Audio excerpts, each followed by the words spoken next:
Bem, bom dia ou boa noite a todos. Não sei em que momento este vídeo será reproduzido no chat do YouTube da URCA. Entretanto, quero dar um aviso que nós tivemos mais um problema de interrupção da nossa transmissão ao vivo por problemas técnicos no Centro de Tecnologia da Universidade Regional do Cariri. Quero pedir desculpas a todos. Não haverá prejuízo àqueles que não tiveram tempo hábil de preencher o formulário, pois ele continuará disponível até amanhã à noite, tá certo? Basta vocês acessarem os links anteriores e procurarem no chat do YouTube o momento em que foi disponibilizado. Ok? Então, continuaremos aqui de onde paramos, que é a fala do professor Jorge, que estava debatendo aqui a palestra do Dr. Rafael Maltês, acerca da sustentabilidade e da nova lei de licitações. Professor Jorge, com a palavra, muito obrigada, agradeço a compreensão de todos. Professora Sara, professor Anderson, professor Rafael, eu tinha me esquecido de fazer referência antes, foi um grande erro de minha parte, ao professor Felipe Magalhães, que eu conheço já de muitos anos, certo?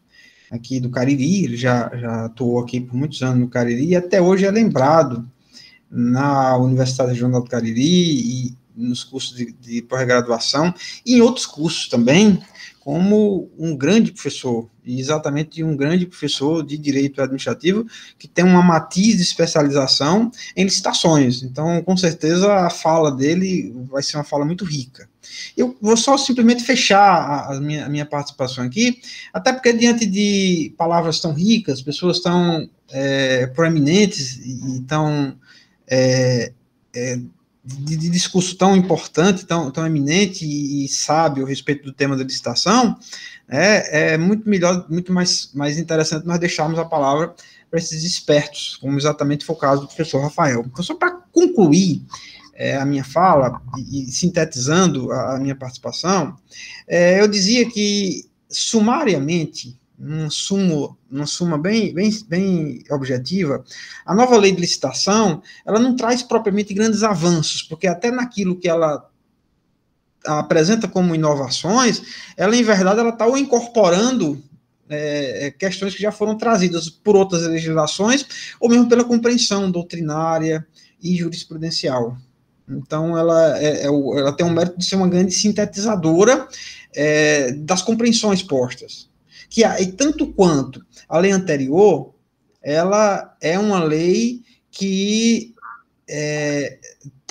traduz um fosso entre a realidade, principalmente a realidade dos pequenos municípios, dos rincões desse país, e a tecnologia e o cabedal de conhecimento que se exige, técnico, para realizar uma licitação nos moldes da Lei Geral de Licitação, que por isso ela segue cometendo os mesmos erros da lei anterior, ela padece da mesma inconstitucionalidade da lei anterior.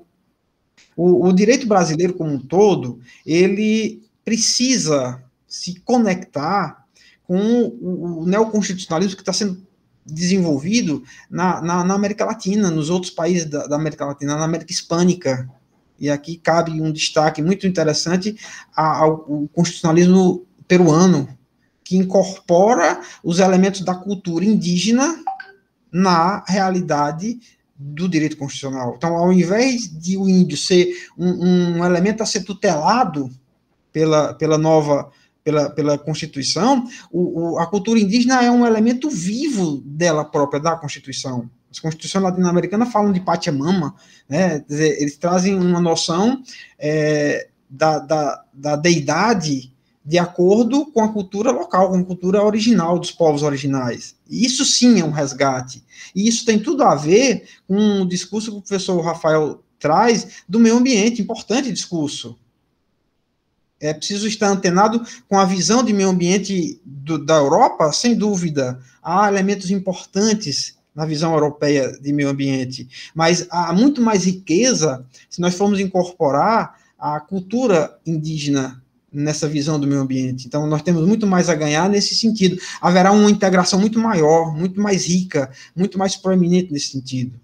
E para concluir mesmo, eu sei que meu tempo está bem curto, para concluir mesmo minhas palavras, e é a irrealizabilidade dessa lei, a lei como uma quimera, a lei como algo que não pode ser cumprido efetivamente pelos entes diversos da administração pública, muito notadamente os pequenos entes da administração pública, que leva à corrupção, às patologias corruptivas, elas nascem desse fosso do que eu estou falando. E um bom exemplo disso nós vivemos exatamente no tempo da pandemia. O excesso de exigências, a impossibilidade de realizar o conteúdo da lei especial que foi editada, inclusive admitindo a contratação direta dos entes públicos para fim de combate à pandemia, e aí o exemplo daquele escândalo das vacinas que a CPI da Covid está apurando, é um bom exemplo disso, ali é um exemplo de fraude na licitação, um contrato administrativo fraudulento, que a lei admite que seja feita uma contratação direta. Na perspectiva formal, o contrato aparentemente está legal, porque era possível essa contratação direta, mas por trás daquilo ali, nós vemos um grande escândalo de corrupção. Então, é essa impossibilidade concreta, esse exemplo, isso é só um exemplo, na verdade, essa impossibilidade concreta de fazer da lei uma realidade efetiva que conduz a essa questão, que conduz ao que se chama de apagão das canetas. E também tem o outro lado da história. Os administradores ficam com medo da fiscalização dos órgãos de controle e, para evitar demandas contra si, de improbidade e outros tipos penais, de outros ilícitos, de outra natureza, acabam não fazendo nada, às vezes pecam pela omissão. Ao invés de pecar pelo excesso, e claro que ninguém quer que exista corrupção, eles pecam pela omissão. Então, tudo isso são fenômenos próprios, são exemplos específicos desse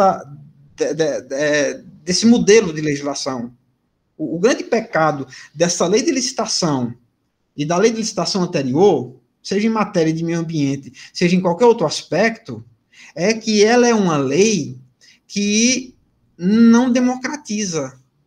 A melhor lei de licitações é a lei que permita que cada vez mais o pequeno fornecedor, o pequeno empreiteiro, né, ele possa democraticamente participar das licitações. Há avanços? Sim, há avanços. Quando, por exemplo, a nova lei ela incorpora alguns elementos do regime diferenciado de contratação.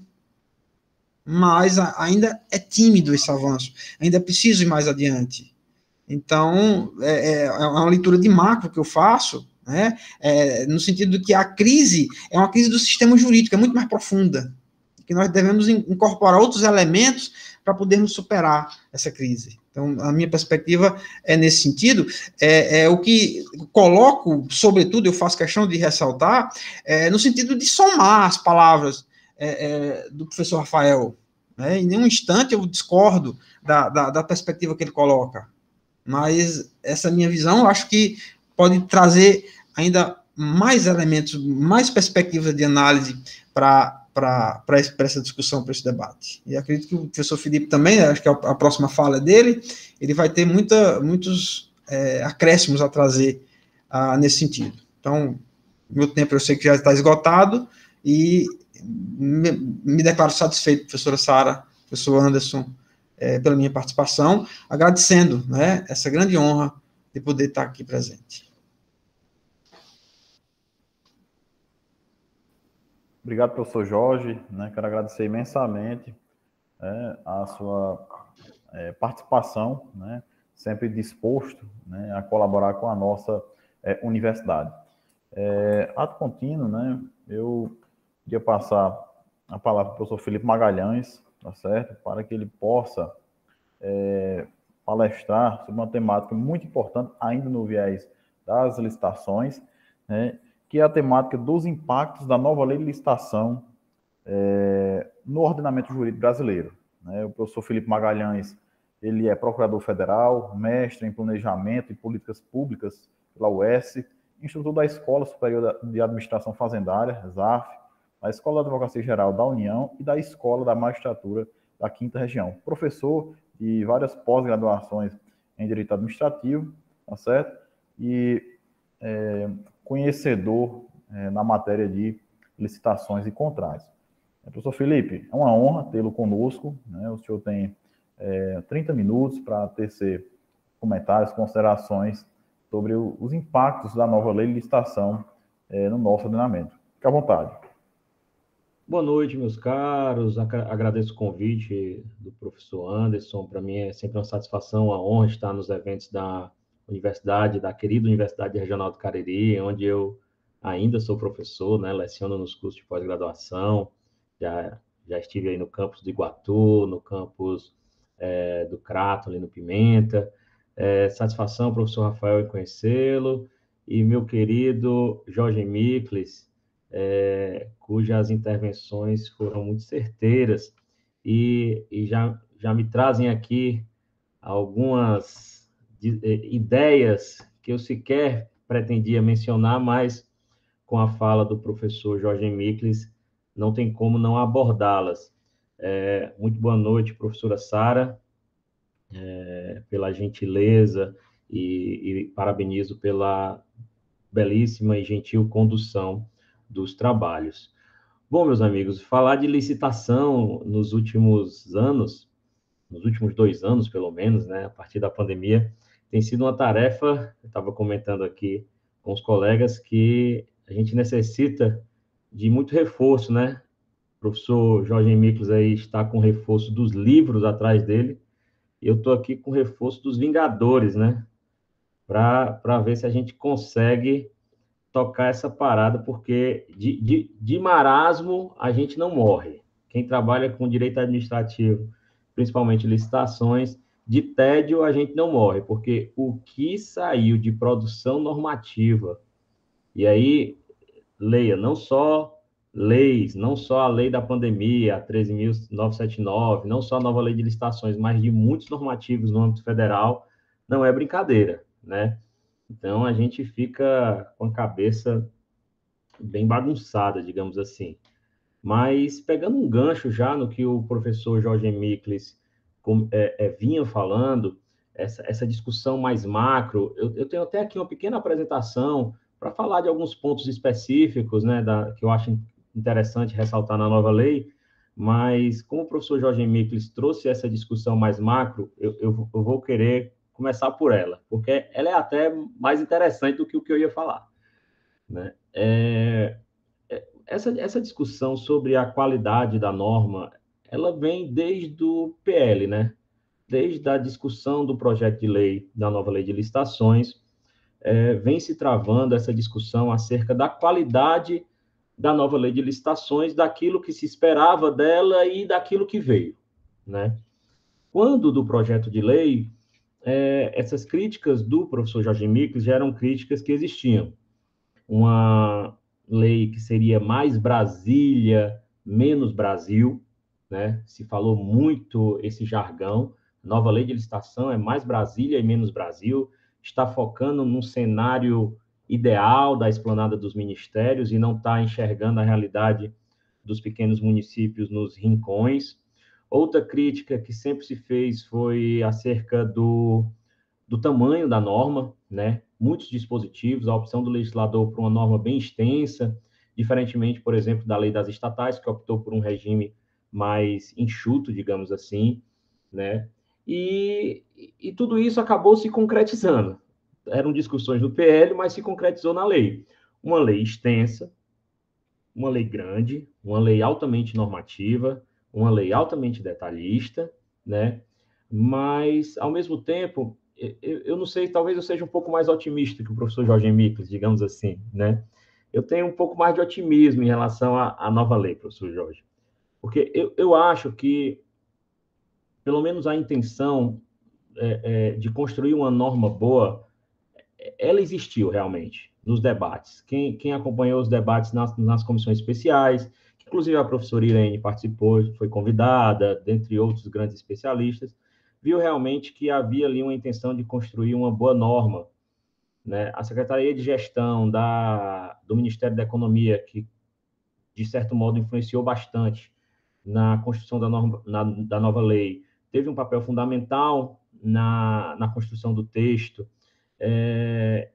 Uma comissão também no Senado Federal foi muito relevante, e aí muito se trouxe do que havia de melhor até o momento no âmbito de normativos federais. Então, ela é uma lei que ela é influenciada por jurisprudência do TCU, por algumas leis já pré-existentes, como a lei do pregão, a lei do RDC, a lei das estatais.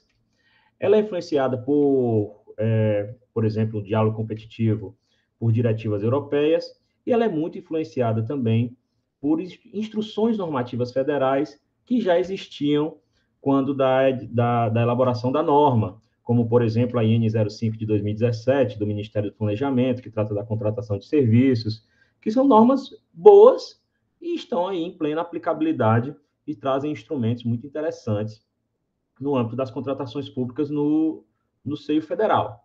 Só que aí vem aquela dúvida: como é que isso vai ser aplicado? Foi o questionamento que o professor Jorge Mikles pôs, né?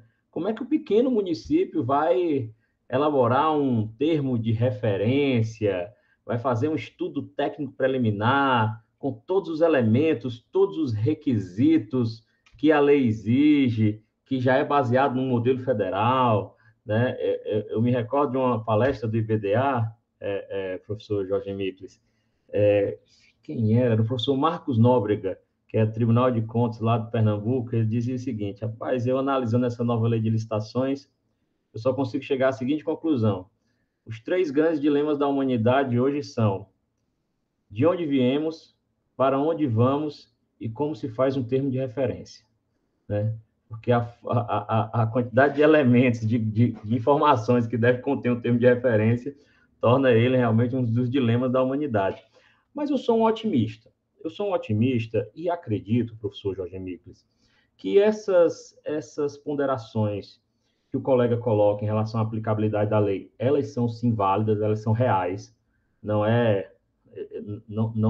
tá, o professor Jorge Mikles não está aí fazendo um brainstorm aleatório. Ele sabe a realidade, está falando como quem conhece mesmo a realidade dos municípios, dos licitantes, né, de quem participa de licitações pelos rincões aí do Brasil, no interior do Brasil. E eu acho que nós vamos ter que construir interpretações que permitam que a norma seja aplicável na maior concretude possível, de acordo com as condições fáticas e jurídicas de cada ente federado. Eu acredito que o trabalho é muito grande, mas com a norma desse tamanho não tem como a gente fugir de um caminho interpretativo onde a gente vai ter que necessariamente diferenciar o que é norma geral e o que é norma especial, o que é norma específica, né? Eu não acredito numa declaração de inconstitucionalidade da norma, no sentido de que a União teria invadido competências estaduais e municipais, mas eu acredito que algumas regras que estão na norma, elas são aplicáveis apenas à União. Pronto. E devem ser interpretadas assim.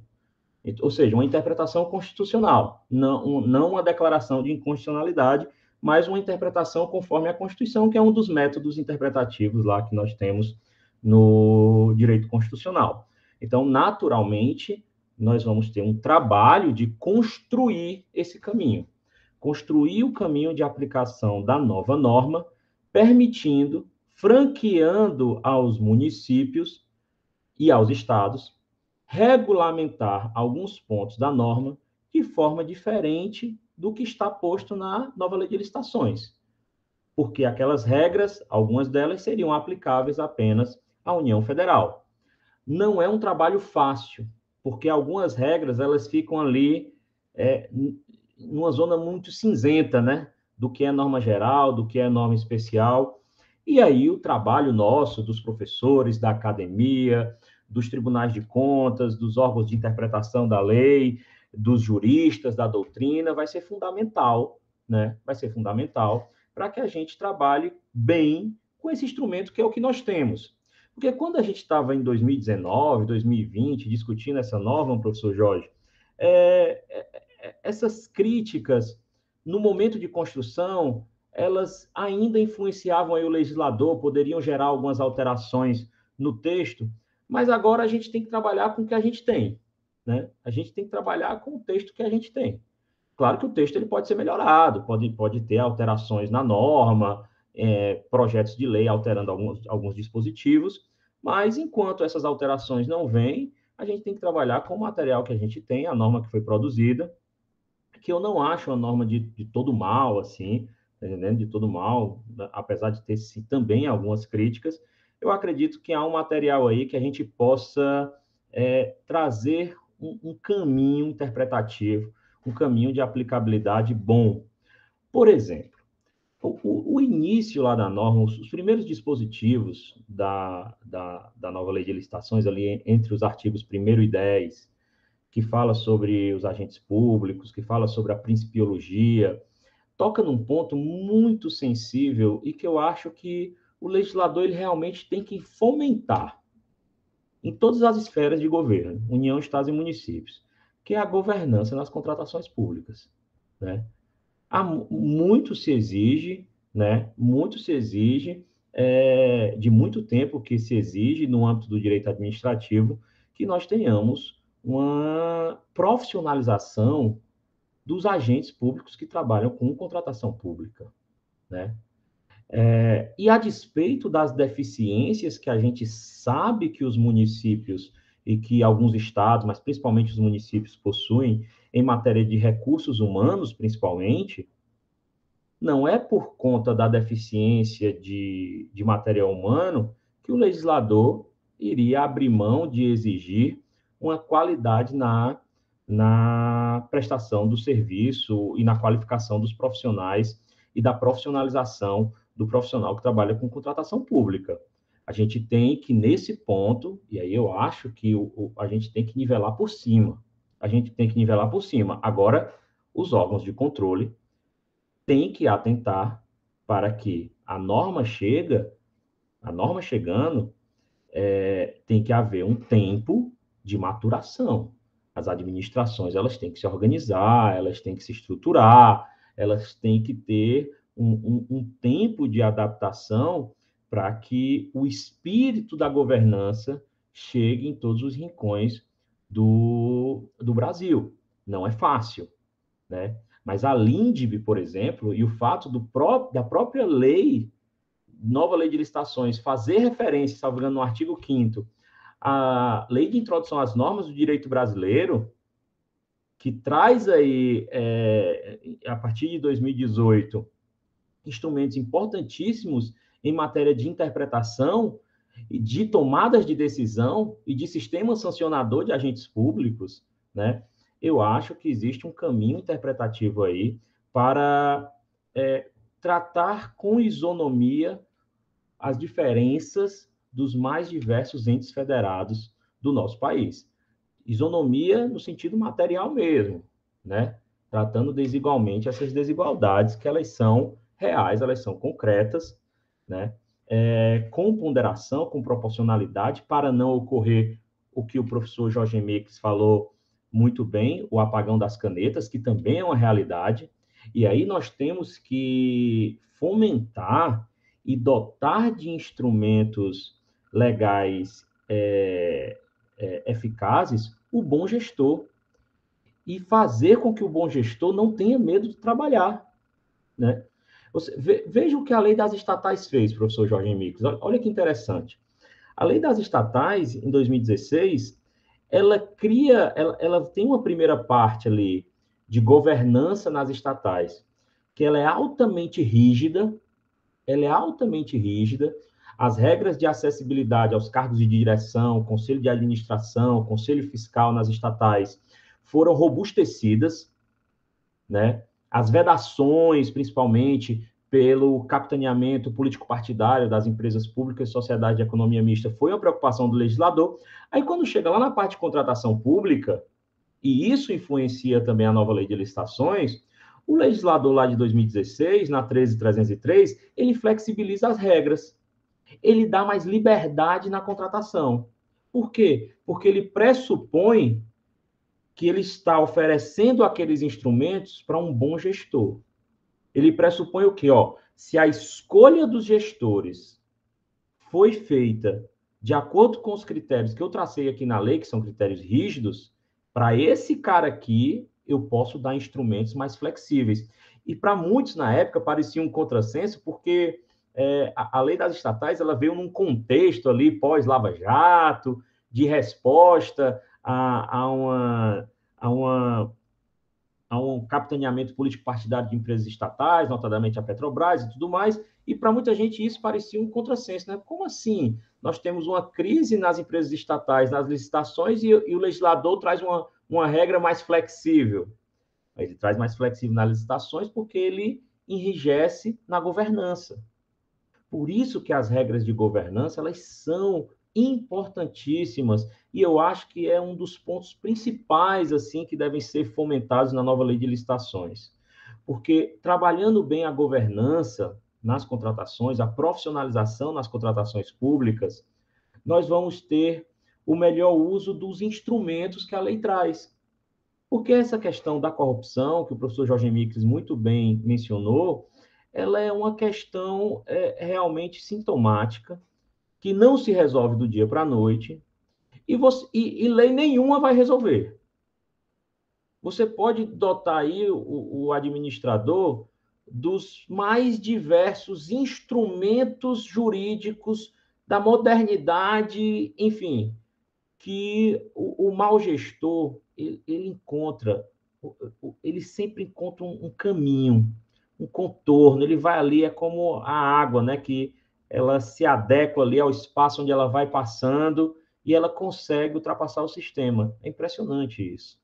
Então, se a gente não mudar algo que é mais enraizado na nossa cultura, o fenômeno da corrupção, não é instrumento normativo, regrazinha específica que vai resolver. No máximo, vai criar algum ambiente menos propício, né? Mas coibir efetivamente as práticas corruptivas, eu acredito que não, né? Eu acredito que não. E aí eu vou tomar a liberdade aqui, professor Jorge Mix, só para mencionar, começar uma apresentação aqui, caro professor Anderson. Eu sei que meu tempo é curto, mas também são pouquíssimos slides, é mesmo só para a gente ter um pequeno norte aqui. Fica à vontade, professor, fica à vontade. Eu separei. A lei é muito grande, teria realmente muito do que a gente... Deve já começar aqui minha apresentação. Teria muito o que a gente falar, né? Vocês já estão vendo aí? Sim, sim, perfeito. Né? Pronto. Então, rapidamente aqui são as influências, né, que eu mencionei no começo da apresentação: normativos federais, jurisprudência do TCU, leis federais, e aí algumas leis, obviamente, principalmente a do RDC e a do Pregão, né, que foram expressamente revogadas, né, pela nova lei de licitações, passam a ser aí influências bem significativas da nova lei de licitações. Essa aqui é a estrutura da lei, para quem vai nos assistir aí, para quem está nos assistindo, essa é a estrutura da nova lei de licitações. Então, eu faço esse slide só para mostrar mesmo o tamanho da norma, é bem grande, né? Então, nós temos aí quase 200 artigos, né, realmente divididos nesses 5 títulos aí, e ganha notoriedade esse título 4 das irregularidades, né, que traz aí um capítulo bem mais para o finalzinho, lá pelo artigo 170, 170 e pouco, sobre a questão relativa ao controle e as linhas de controle, né, primeira linha, segunda linha, terceira linha de controle, que é algo no âmbito dos estudiosos do controle externo e interno, algo muito interessante, foi trazido aqui para a nova lei de licitações, e algumas coisas que me chamam a atenção. Primeiro, diversos dispositivos que falam do uso da tecnologia, né? O uso da tecnologia, ele realmente veio para ficar, né? Há um fomento ao uso da tecnologia por todos os entes federados, né? O pregão eletrônico, ele é uma realidade que só tende a aumentar.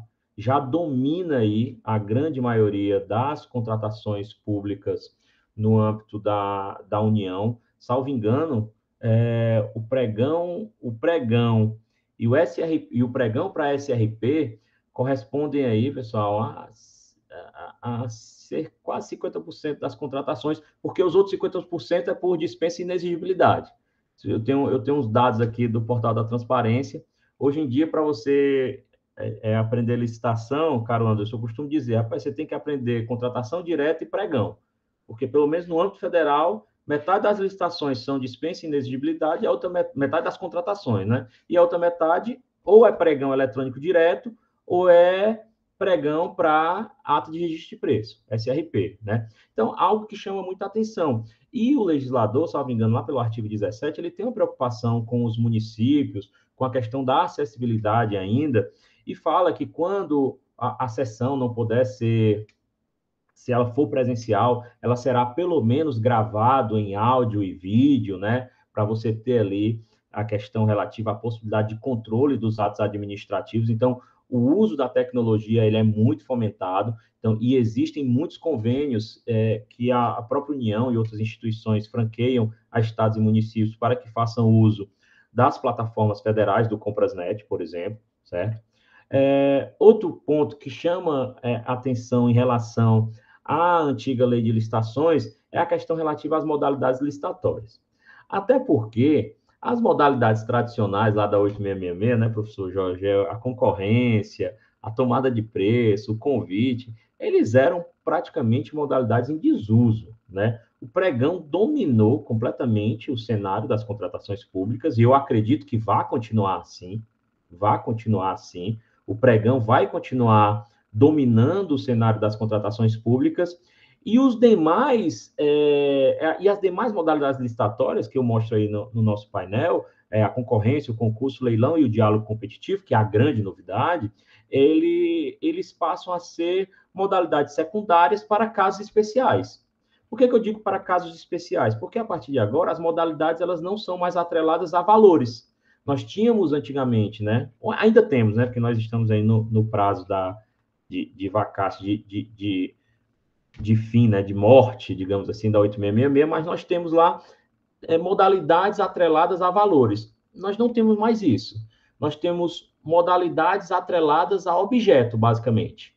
O que vai definir a modalidade vai ser o objeto da contratação. A regra agora vai ser essa, né? A depender do que eu quero contratar, vai definir a modalidade que eu vou utilizar. Tanto que o rito procedimental do pregão e da concorrência é o mesmo, né? Existe um dispositivo na lei que é bem claro. O rito é esse, as fases ali do procedimento licitatório é válido tanto para o pregão como para a concorrência, né? Tanto para o pregão como para a concorrência. Então, não tem diferença procedimental. Nem procedimental tem mais. Então, a diferença realmente vai ser no objeto da contratação.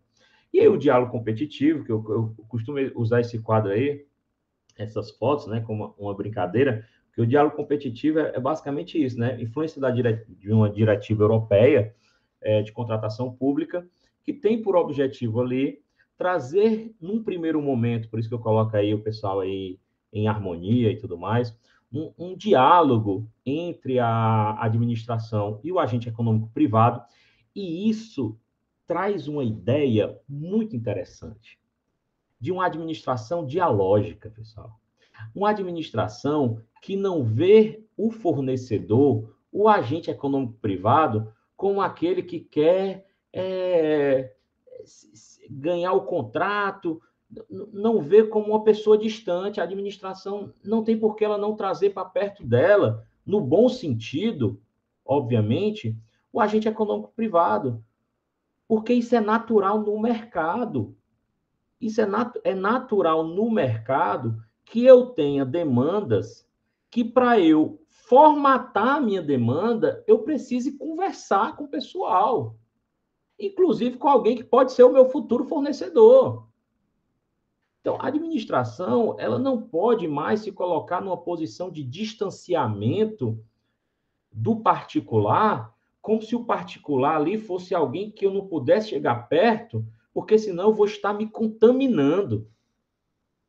Porque existe hoje esse pensamento, existe hoje no seio da administração essa ideia de que eu não posso chegar próximo do particular. E o diálogo competitivo, ele traz essa ideia de que eu posso dialogar com a iniciativa privada numa fase de planejamento. Porque eu estou planejando a minha contratação. Eu não sei nem o que é que eu vou contratar. É o privado que vai trazer para mim possíveis soluções. Com base nas possíveis soluções que o privado traz, eu escolho aquela que eu entendo a mais adequada e, a partir daí, eu vou para a fase competitiva. Se vocês forem, por exemplo, em alguns regulamentos, meu caro Anderson, de empresas estatais, como, por exemplo, o regulamento da Eletrobras, que foi produzido pelo professor Joel Niebu, que fez a assessoria da Eletrobras na produção do regulamento da Eletrobras, vocês vão ver que existe um capítulo de diálogo com o privado. Várias formas de diálogo da Eletrobras com os agentes econômicos privados. E isso tem que ser tratado, professor Jorge Mikles, com mais naturalidade. Com mais naturalidade. E não com a demonização do agente econômico privado como se estivesse... Já há autores, professor Rafael Sérgio, né, que é um amigo meu de AGU, procurador-geral da ENAP, da Escola Nacional de Administração Pública, ele já discute até se, em alguns casos, a gente pode falar em um contrato administrativo com o conceito de contrato tradicional, com o conceito de contrato. Só recordando aquele conceito tradicional de contrato, quando a gente compara contrato com convênio, de interesses contrapostos, tá entendendo? Que distancia as partes, né? E ele já traz essa discussão lá no portal Licitações e Contratos sobre, não, vamos trazer aqui um espírito de mais convênio, de mais convergência de interesses, porque a administração quer um contrato administrativo bem executado e o privado também quer um contrato administrativo bem executado. Além de forma lícita, justa, ganhar dinheiro. Isso faz parte. Isso faz parte da economia, certo? Outra regrazinha aí muito interessante e que vai causar muito impacto, professor Jorge Mikles, são esses valores de dispensa de licitação que agora se casam com os valores da lei das estatais, trazendo aí a regrinha de 100 mil e 50 mil reais, né? 100 mil para obra de serviço de engenharia, e inclui aí a novidade, é isso aí, a serviço de manutenção de veículos, e 50 mil para outros serviços em compras. Por que isso aqui vai impactar? Porque vejam os números que eu dei para vocês há pouco tempo, que são os números do Portal da Transparência, da CGU. Eu peguei números de 2019, porque como 2020 teve muita contratação direta por conta da pandemia, já da Lei 13.979, eu achei que poderia ter uma quebra de parâmetro. Usando os dados de 2019, cerca de 50% das contratações no Brasil foram feitas por dispensa e inexigibilidade. Contratação direta, certo? Quando você altera esses valores, naturalmente, professor Jorge Mikles, o número de contratações diretas vai aumentar. Aí muita gente tem a contratação direta, ela também tem aquela pecha, né? Ixi, é onde tem a fraude, é onde o gestor escolhe ali o fornecedor que ele quer, vai escolher o amigo, a empresa do parente e tudo mais. Só que junto com isso, vem o processo de dispensa eletrônica. E há 2 semanas atrás saiu a instrução normativa da dispensa eletrônica no âmbito federal. Essas contratações aqui, professor Jorge Mikles, vão ser mini pregões, super ágeis, feitos por um sistema que está sendo desenvolvido pelo Ministério da Economia. Já o mercado privado, quando viu a instrução normativa, pequenas empresas já cresceram os olhos. Por quê? Porque agora os processos de compra direta por dispensa de licitação que envolvam valores de até 50 e 100 mil reais vão ser publicados editais com 10 dias para formular a proposta.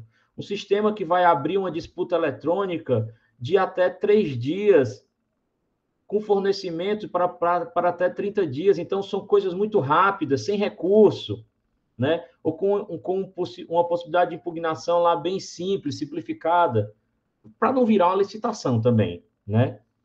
Mas você vê que a regra legal que amplia o número de contratações diretas, e isso poderia ser visto com maus olhos, ela vem acompanhada de uma instrução normativa e de um regramento infralegal muito interessante, que eu aconselho.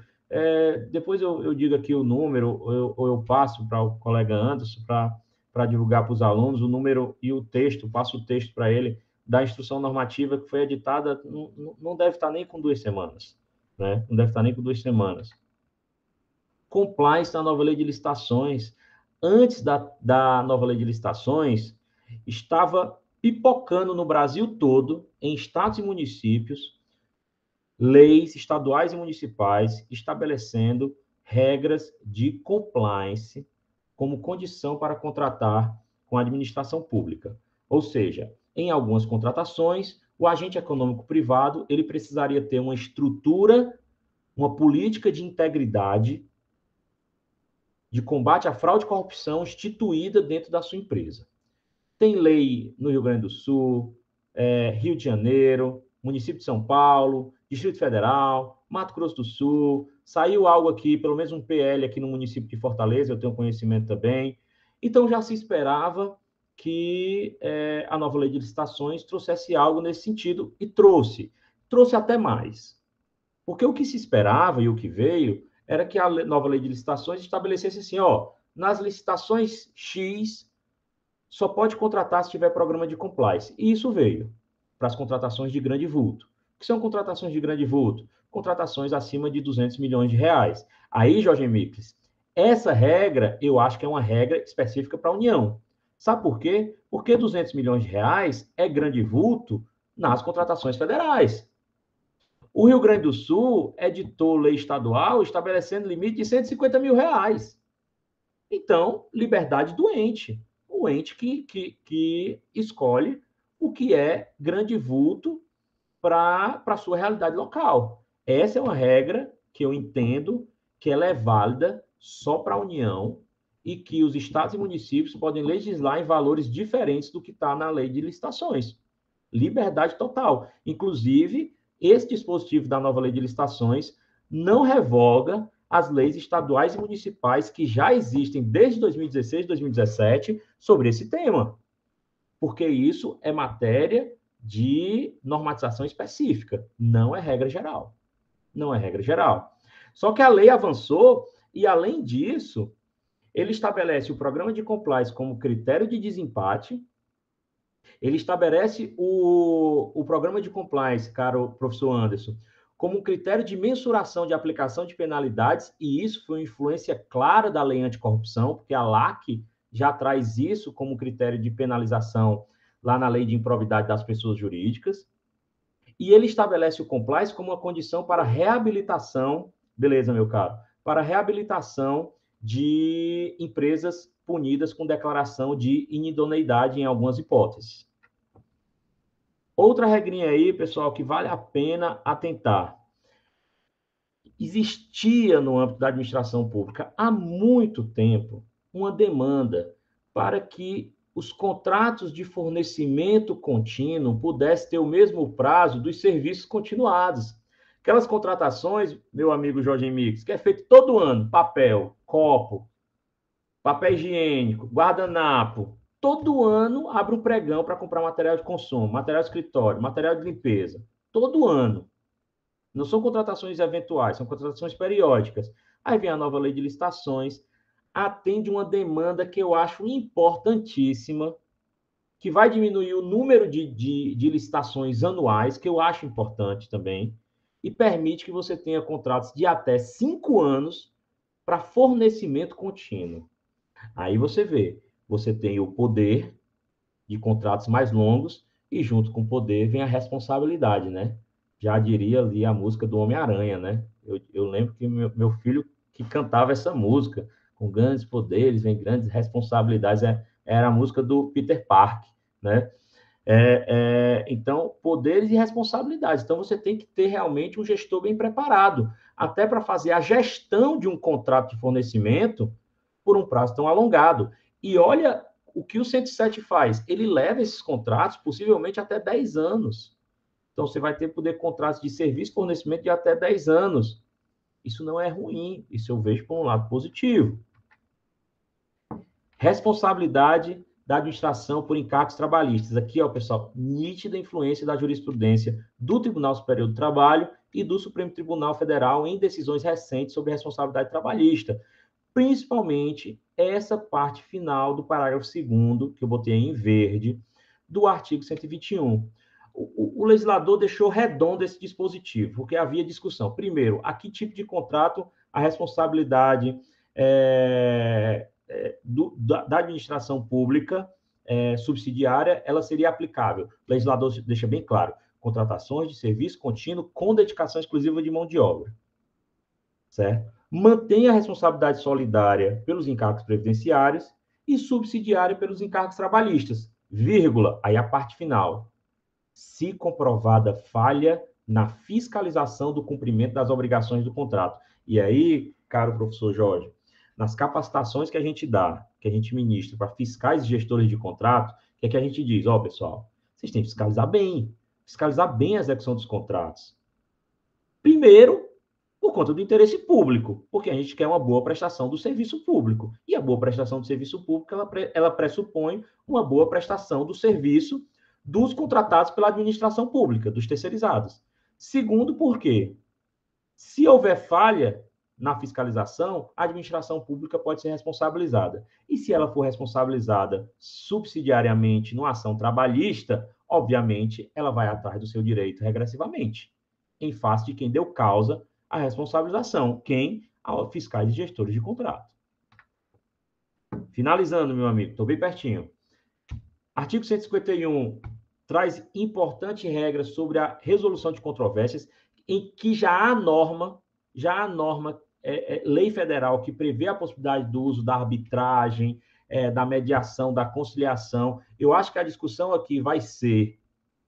Eu participei recentemente de uma discussão sobre isso aqui, e isso aqui vai ser para a gente pensar, Jorge Mikles, vai ser para a gente pensar o que é direito patrimonial disponível no âmbito dos contratos administrativos passíveis de resolução por arbitragem, por exemplo. Para mim, a discussão aqui é essa. O dispositivo é excelente, mas a discussão vai ser o que é, dentro do regime jurídico administrativo, considerando os pilares do regime jurídico administrativo, supremacia e disponibilidade, o que é disponível. O que é disponível. E aí, pessoal, as regrinhas finais, quando vale tudo isso, né? As regrinhas, a parte penal, ela já vale de imediato, já foi revogado, já tem um capítulo novo lá no Código Penal, só para tratar dos crimes em licitações. Nós temos aí 2 anos de convivência dos regimes, né? Nós temos um regime de convivência. Nós não estamos no período de vacatio legis tradicional, em que a nova lei vai entrar em vigor quando a outra sair daqui a 2 anos. A nova lei está valendo, pessoal. Já saiu o edital, já tem decisão do STJ sobre contrato administrativo aplicando a nova lei de licitações. Aplicando, caro Anderson, o efeito pró-futuro na declaração de nulidade de contrato administrativo. O STJ fez isso há um mês atrás, que é uma regra nova da parte de nulidade de contrato administrativo. Então, está saindo aí normativa e parecer de todos os entes federados, dando orientação o que é que já aplica da nova lei, o que é que não aplica, o que é que tem que esperar o Portal Nacional de Contratações Públicas, quem é que não deve esperar, mas, enfim, a lei está valendo. A lei está valendo. E aí, meus caros, eu termino a minha fala, meu caro Jorge Mikles, com esse trecho que eu acho interessantíssimo de Alice no País das Maravilhas, né? Quando a Alice encontra o gato e ela está perdida, né? E ela pergunta, né? Para onde essa estrada vai dar? E o gato pergunta, para onde você quer ir? Ela, eu não sei. Aí ele diz, ó, para quem não sabe onde vai, qualquer caminho serve, né, meu amigo? E aí, meus caras, eu fico aqui, termino minha fala com essa reflexão, para a gente refletir onde é que a gente quer chegar, o que é que a gente quer para as contratações públicas, que nível de atuação que a gente quer dos gestores, o que é que a gente quer das empresas contratadas, né? A gente só vai saber o caminho que a gente quer trilhar quando a gente definir bem aonde a gente quer chegar, né? Aonde a gente quer chegar. E esse caminho, no âmbito da nova lei, professor Jorge, são essas interpretações que eu conclamo que a gente faça no sentido de permitir a melhor aplicabilidade da lei e a possibilidade que todos os entes federados possam aplicá-la na maior medida possível, respeitando as realidades locais, respeitando as vicissitudes regionais, né? E tendo consciência de que boa parte do que está ali é regra específica e vai ser aplicada apenas para a União, competindo a estados e municípios, regulamentar no âmbito local e da melhor forma possível, considerando o norte interpretativo dado pelos princípios, principalmente, né? Para que a gente tenha melhores contratações no nosso país. Muito boa noite e muito obrigado, meus amigos. Deixo meus contatos para quem quiser fazer alguma dúvida, pode mandar e-mail. Obrigado, grande Jorge Emílio, professor Anderson, muito obrigado. Perfeito, professor Felipe, né, um grande amigo, sempre com colocações pertinentes, tá certo? Eu fiquei de debater um pouco, né, sobre a temática, né, e dado o adiantar da hora, né, eu queria só fazer uma provocação, na verdade, uma colocação para ambos os professores, professor Felipe, professor Jorge, né, e aí, após essa minha colocação, né, a gente faz as considerações finais para encerrar, né, essa noite de direito ambiental, direito administrativo. De fato, né, é um momento de adaptação, né, uma adaptação da licitação, da nova contratação, da perspectiva da governança, né. Não adianta atualizar a legislação se não se atualiza a capacitação, se não se atualiza a máquina pública no sentido de fazer, né, uma contratação, licitação bem feita. Eu, na qualidade de debatedor, né, comum com a opinião tanto do professor Jorge como do professor Felipe, né, vejo que a lei não é a salvação, mas também é um caminho, né, um começo, um ponto de partida, né, em que pese a gente já conhecer os desafios. E aí, a minha provocação, né, para que a gente possa encerrar e passar a palavra para os amigos aqui na área administrativa, é com relação, né, a uma possível discussão de inconstitucionalidade, né, do artigo 10 da Lei de Licitação. Eu não sei se o professor Felipe, né, ele já chegou a se debruçar na matéria. Inclusive, eu, de maneira proposital, né, eu quero levar esse artigo porque trata-se das procuradorias, né? Então, eu vou fazer a leitura aqui desse dispositivo para a gente fazer essa reflexão. O que é que diz esse dispositivo? Se as autoridades competentes e os servidores públicos que tiverem participado dos procedimentos relacionados às licitações e aos contratos de que trata esta lei precisarem defender-se nas esferas administrativa, controladora ou judicial em razão de ato praticado, com estrita observância de orientação constante em parecer jurídico, elaborado na forma do parágrafo 1º do artigo 53, né, que é no caso das procuradorias, a advocacia pública promoverá, a critério do agente público, sua representação judicial ou extrajudicial, né? Então, pela dicção, né, uma interpretação dada aí desse artigo 10, a gente pode dizer o seguinte: olha, as procuradorias estaduais, municipais, né, terão que fazer a defesa, né, daquele agente público ou servidor que atuou, né, naquele procedimento licitatório, né? E discutindo até com outros colegas, né, a meu ver, vai ferir, né, a autonomia das procuradorias, né, até de organização, lembrando a questão do lado do artigo 18, do artigo 132 da Constituição, né, da autonomia dos entes e também da questão das procuradorias. Ou seja, parte da premissa que, vamos supor, a procuradoria de um estado teria que fazer a defesa técnica, né, de um servidor, né, ou de um agente que atuou, né, naquela naquela licitação, em conformidade com aquele parecer, né, lá da própria Procuradoria.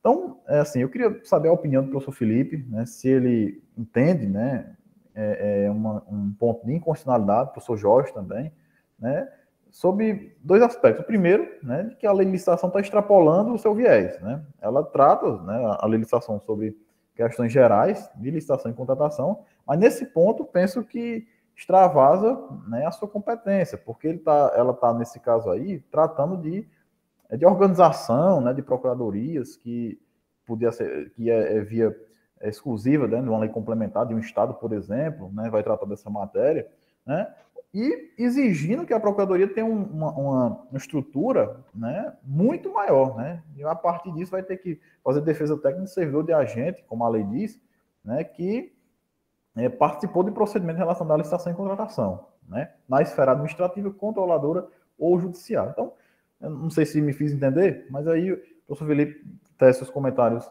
dele, ato contínuo, professor Jorge, para a gente, né, fazer as nossas considerações e encerrar. Então, com a palavra, professor Felipe.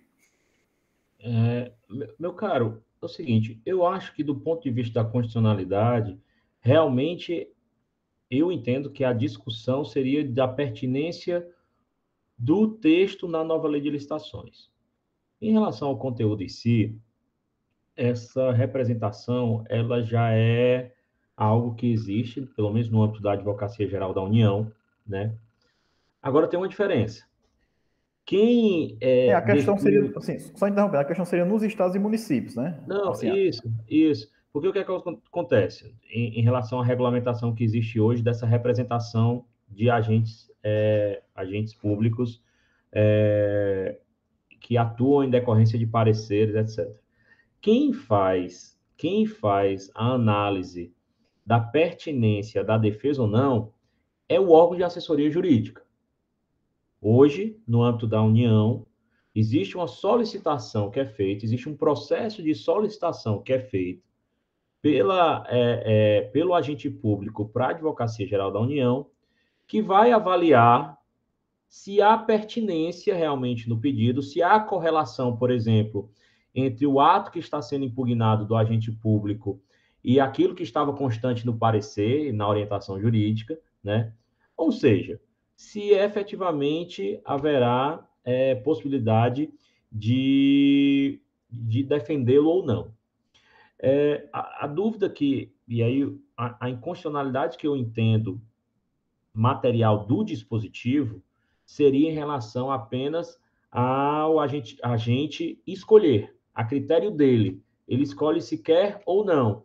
E dá a entender que a advocacia pública, né, seria obrigada a defendê-lo, né?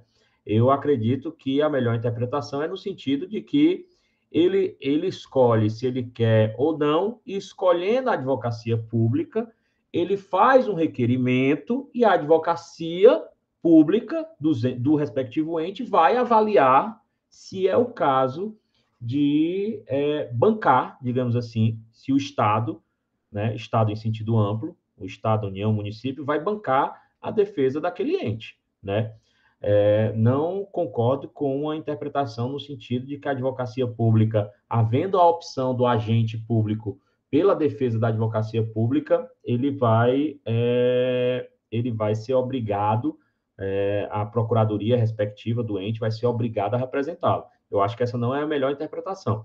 Por isso que o caminho que eu acho mais interessante para suscitar a inconstitucionalidade desse dispositivo seria inconstitucionalidade formal mesmo, né? Seria inconstitucionalidade formal, mas não, confesso que não aprofundei ainda, caro Anderson, pensamentos e estudos nesse sentido. Somente havia avaliado o dispositivo mesmo no seu aspecto material, mas não tinha analisado ainda no aspecto formal, mas vou pensar aqui sobre o que o colega colocou, porque é uma ponderação realmente válida.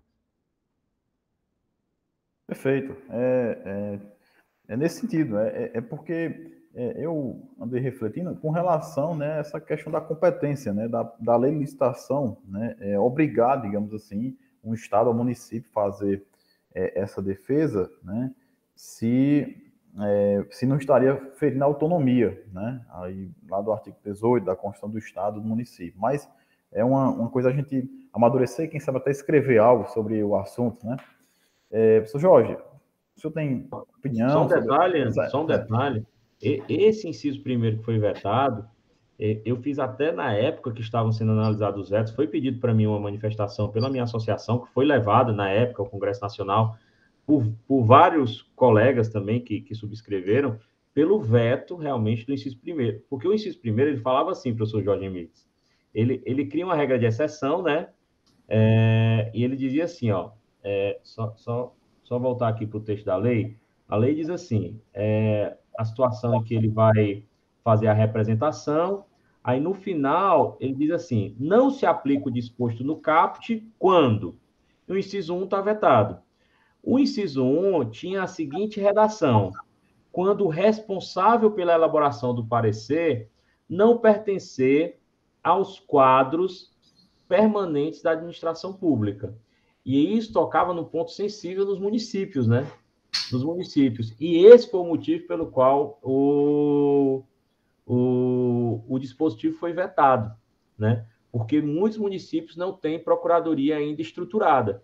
E a Presidência da República entendeu, e o Congresso manteve o veto, né, que não caberia fazer essa diferenciação entre uma procuradoria estruturada e uma procuradoria de município, por exemplo, que não tivesse advogados do seu quadro permanente, né? Mas só para registrar aqui esse... Perfeito, professor. Eu vou passar a palavra para o professor Jorge, né, para ele, se ele tem alguma consideração a fazer sobre o tema. Também vou tentar ser breve, né? Acho que primeiro eu gostaria de deixar registrado aqui meu elogio às belíssimas palavras do professor Felipe. Na verdade, a lei de licitação é uma novidade, uma grande novidade, o que quer dizer uma grande incógnita, exatamente na medida em que só o tempo dirá se ela se tornará uma realidade ou não. E, honestamente, eu prefiro que essa visão do professor Felipe se realize. Eu prefiro que nós consigamos passar limpo esse país no sentido de tornar a administração pública mais democrática, tornar a administração pública mais um instrumento de efetivação de direitos fundamentais, ao invés de instrumentos de poder, de nichos de poder. O que passa por um reenquadramento, uma requalificação da própria noção de Estado. É uma questão muito mais profunda. Então, obviamente, uma lei de licitação não vai ser o fator responsável. Mas é melhor, quiçá, né, que o senhor esteja certo que realmente seja assim. E sua eloquência e seu profundo conhecimento a respeito da lei de licitação, como grande administrativista que procurador, membro da Advocacia Geral da União. Então, tem muito cabedal, tem muita autoridade para ser otimista. Nós estamos juntos aqui nessa construção, meu amigo. Temos que discutir muito isso aí. E levar essas discussões. E é um processo que acho que os debates vão enriquecer muito mais a interpretação da lei. Porque, afinal de contas, a lei é o que o intérprete efetivamente construir em cima dela. Exatamente. Ela não então, há um trabalho criativo, e esse trabalho criativo passa por esses debates que nós fazemos aqui, e isso é fundamental. Especificamente com relação à colocação aqui do professor Anderson, eu acho que ele toca num detalhe que tem a ver com aquela história que eu trouxe na minha fala do apagão das canetas. É preciso nós deixarmos de presumir que todo erro administrativo é um ato de improbidade, não é bem assim. Nem todo administrador público ele é corrupto, nem todo erro que um administrador cometa é um ato de improbidade. E mais, diante da realidade, da multiplicidade da realidade fática que se apresenta diante do administrador, tantas vezes ele se vê obrigado a adotar medidas que são inéditas. Então, sempre que o administrador público ele inovar na solução jurídica de um determinado caso, e isso, obviamente, vai gerar controvérsia, e isso, naturalmente, pode conduzir a questionamentos judiciais. Quer dizer que ele vai pagar o pato sozinho por isso? Quer dizer, as procuradorias, os entes jurídicos da administração, e acho que esse é o sentido do discurso do professor Felipe, só podem se recusar a patrocinar a defesa quando, evidentemente, aquela ação foi uma ação improba, foi uma ação que causou dano, que foi de má fé, que foi corrupta, mas aqueles equívocos, ou mesmo as inovações que os administradores tantas vezes querem trazer para a administração pública, e essas inovações que a médio e longo prazo podem trazer benefícios e até vantagens financeiras para a administração, elas precisam sim ser defendidas pelas procuradorias. Um dos grandes problemas que nós vemos na realidade da administração pública brasileira de hoje é que os administradores, ser administrador público hoje é uma função de risco, de alto risco, porque as sanções que recaem sobre os administradores, a guisa de exemplo, mas de um ótimo exemplo, as sanções da improbidade administrativa são terríveis. O sujeito está arriscado porque assumiu uma função de agente público, e aí a noção de agente público é bem ampla, vamos lembrar disso, de perder o cargo público que ele ocupa, de ser sancionado pecuniariamente, a depender, entrar em ruína financeira, a ter os direitos políticos dele suspenso, e, como uma sanção paralela, ainda ser penalizado criminalmente. E tantas vezes de boa fé. Então, nós temos que combater o mau administrador, o administrador corrupto, sim, esse merece sanção, mas nem todo administrador cabe nessa carapuça. É preciso separar o joio do trigo. O direito administrativo de hoje tem que ser severo, tem que ser veemente. A doutrina do direito administrativo, e nisso aí cabe um papel muito importante a advocacia, seja a advocacia privada, seja a advocacia pública, que é exercida pelo doutor Felipe. Ele é advogado público, e tem que ter a advocacia pública, enquanto instituição, a coragem de trazer à tona essa realidade, que fica omissa na imprensa. A imprensa não traz essa realidade. A imprensa, todo administrador é corrupto. E aí, isso é uma regra que realmente tutela o bom administrador. É importante pensar nele. Professor Jorge Mikles, tem um grande amigo meu, pessoal, e membro da Advocacia Geral da União. Depois que o trabalho dele estiver pronto, eu vou até compartilhar aí com o professor Anderson, para que compartilhe com o colega também. Ele está em fase final da dissertação dele de mestrado, que ele está pesquisando sobre a intolerância ao erro. Nós estamos num sistema nós estamos tratando de uma atividade eminentemente humana, porque todas essas atividades que nós estamos tratando aqui, a nossa enquanto advogados, a do administrador público, a do gestor público, são atividades humanas. São atividades humanas. Então, são atividades que, pela sua própria natureza, elas são passíveis de erro. De erro.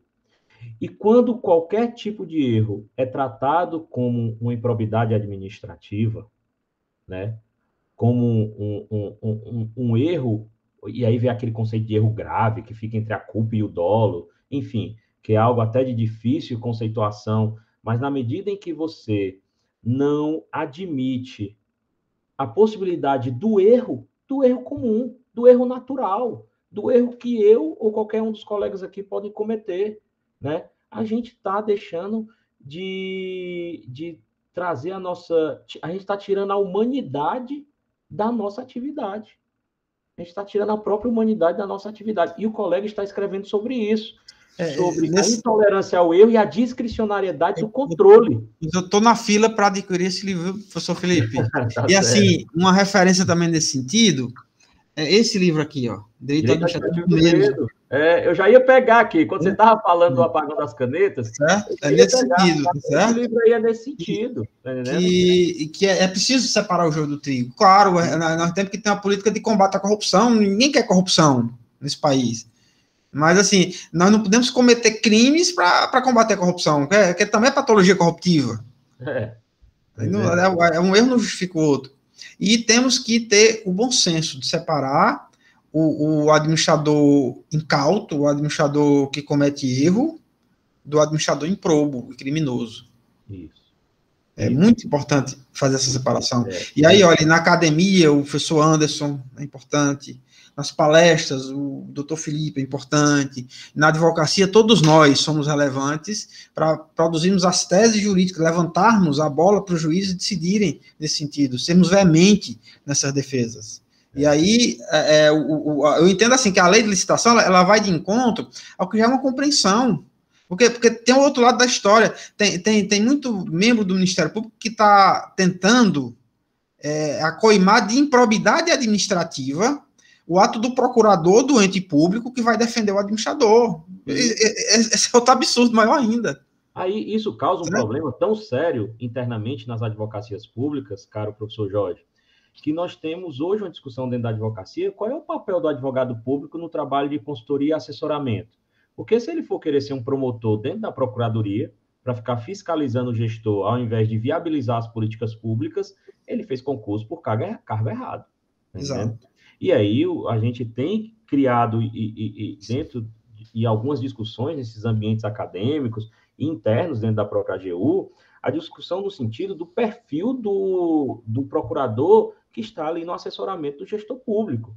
Tem que ter o perfil, tá entendendo? Porque se for apenas para ficar dando parecer, dizendo que não pode isso, não pode aquilo, não pode aquilo, inviabiliza. E sem viabilizar alternativas jurídicas válidas, lícitas, né? Esse colega, infelizmente, não está na função correta. Deveria estar em outro, no contencioso, fazendo alguma outra coisa, tá entendendo? Porque o gestor público, ele precisa de um assessoramento para dar segurança jurídica, né? Segurança jurídica. E nós temos que estar lá para isso, para apontar as fragilidades quando elas aparecerem, mostrar para o gestor o melhor caminho, mas não apenas ficar dando parecer, dizendo que não pode isso, sem dar alternativa, sem sentar com o gestor. Só para você ter ideia, tem procurador que não senta com o próprio gestor. O cara, ali é uma relação advogado-cliente. É uma relação advogado-cliente. Claro que é uma relação de natureza especial, diferente da relação tradicional contratual na advocacia privada, mas o nível de informação e de proximidade tem que ser essa, tá entendendo? E tem colega que não senta com o gestor para pensar juntos nas melhores soluções e viabilizar as políticas públicas, né? Então, as discussões aqui são... A gente vai longe, viu, Anderson, falando sobre isso aqui. Meus amigos, então vamos encerrar, né, o nosso painel do direito ambiental, direito administrativo. Por mim, a gente fica até meia-noite, né? Mas porque são discussões valiosas, né, empolgantes. O professor Rafael Maltês ainda está aqui na nossa sala? Sim. Perfeito. Estava aí acompanhando atentamente aqui a exposição, muito interessante, né? Que enfim, como o professor falou, né? Vai ser interpretada, né? E vai, enfim, é o que temos a lei seca, né? E aí, em cima dessa interpretação que vai ser aplicada. Então, estava atento aqui. Vamos construí-la, né? Vamos construí-la, né? É uma construção. Uma construção. Professores, então eu agradeço, né, a nobre participação de cada um de vocês, né, em nome da comissão organizadora do evento, em nome da URCA, né, uma satisfação, um momento como esse, deixar o convite sempre em aberto para que vocês possam, né, professor Felipe, professor Rafael, conhecer a estrutura da nossa universidade, né, o nosso Cariri, tá certo? E, mais uma vez, muito obrigado. Deixo aí a palavra de gratidão também para o professor Jorge, da casa, né? E, caso queiram, fazer os agradecimentos finais para a gente encerrar, tá certo? Bom, meus caros, vou começar aqui. Eu agradeço ao professor Anderson, a presença aqui atenta do professor Rafael. Feliz demais em ter reencontrado e numa situação tão única, né, professor Jorge? Da gente ter, depois de tantos anos, né, termos nos reencontrado aqui no ambiente acadêmico, nada mais prazeroso, né?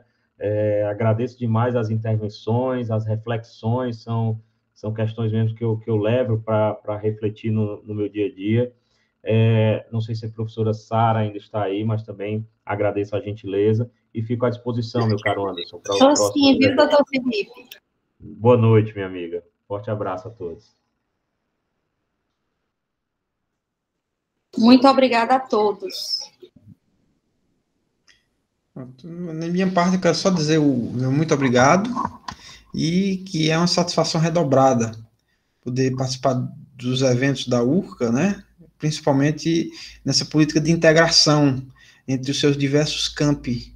A URCA do Iguatu é a mesma URCA do Crato, o curso de Direito do Iguatu é o mesmo curso de Direito de Crato, que são em sedes diferentes. Então, quanto maior a integração, mais forte a universidade fica, ela se fortalece.